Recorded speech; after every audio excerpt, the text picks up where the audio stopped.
The book of Exodus. In the first video, we explored chapters 1 through 18, which tell the foundational story of how God rescued the enslaved Israelites by confronting and defeating Pharaoh, while offering a way of escape through the blood of the Passover lamb. God then delivered his people by bringing them through the waters of the sea and then into the wilderness, where, surprisingly, they grumbled and complained. Now, the second half of the book of Exodus opens as Moses leads Israel to the foot of Mount Sinai, where God invites the nation of Israel to enter into a covenant relationship. And here we reach another key moment in the biblical storyline, because this is picking up and developing God's promise to Abraham. So remember, from the book of Genesis, God promised that through Abraham's family, somehow he would restore his blessing to all of the nations. And here we find out more. God says that if Israel obeys the terms of the covenant, they will be so shaped by God's laws and teaching and justice that they will become a kingdom of priests, which means that they will become God's representatives and show all of the other nations what God is truly like. Now, the people of Israel eagerly accept the offer, and so God's presence appears right on the top of Mount Sinai in the form of cloud and lightning and thunder.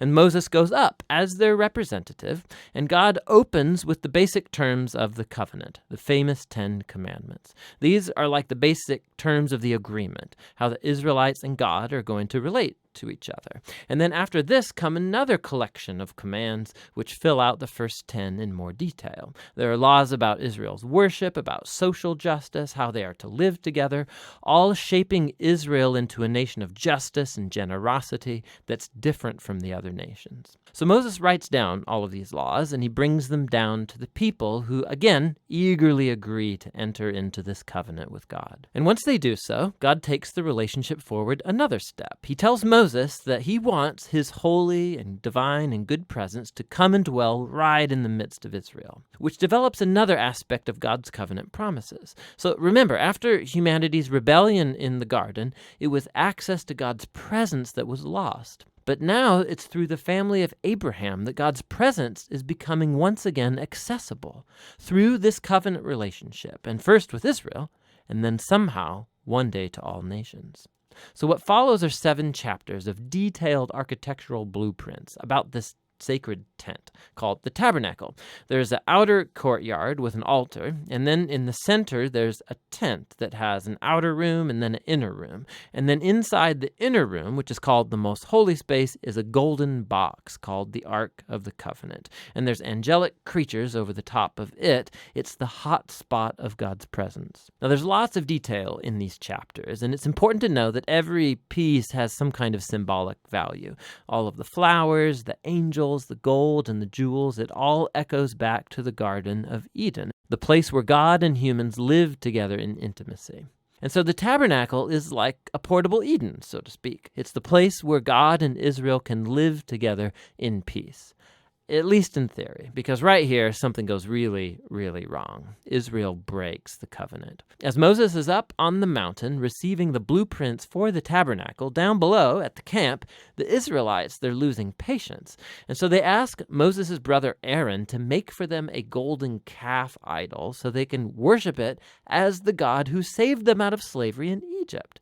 Now God's presence, it's right there on top of the mountain. They can see it. But here they are below, breaking the first 2 commands of the covenant they just agreed to. No other gods and no idols. Now what follows is really important. God knows what's happening down below. And so he first invites Moses into his own anger and pain. And he tells Moses what he wants to do, just to wipe Israel out. But Moses intercedes by appealing to God's character. He says, first of all, destroying Israel would be going back on your covenant promises to Abraham. And then Moses appeals to God's reputation among the nations. What would they think if they see you destroying your own people? And so God accepts Moses' intercession, and he relents. And while he does bring his judgment on those who instigated the idolatry, he forgives the nation as a whole and promises to renew his covenant. And it's right here, at this point in the story, that God, for the first time, describes his own character to Moses. He says, the Lord is merciful, he's gracious, he's slow to anger, abounding in covenant faithfulness. He forgives sin, but he will not leave the wicked unpunished. So we have this tension. God is full of mercy, but also he must deal with evil if he claims to be good. And above all, God is faithful to his promises, even though it means, he knows, he's committing himself to a people who are utterly faithless. And so after renewing the covenant with Israel, God commissions Moses to go ahead and build the tabernacle. And once again, we get 5 long chapters describing in detail the construction of the tabernacle. And it all comes together in the final chapter where the tabernacle's finished. God's glorious divine presence comes and hovers over the tent, and our hopes are high. And so Moses, he goes right up to enter into the tent, and he can't. He actually can't go in. And that's how the book ends. It's really surprising, but not really if you think about it. You can see now how much Israel's sin has damaged the relationship with God in more ways than we realized. So the book opened, remember, with Pharaoh's evil threatening Israel and threatening God's covenant promise. But now, as the book ends, Israel has become its own worst enemy. It's their sin that's threatening the future of the covenant. And so the question as the book closes is, how is God going to reconcile this conflict between his holiness and his goodness and his presence with the sinful corruption of his own covenant people? The solution to that problem is what the next book is about. But for now, that's the book of Exodus.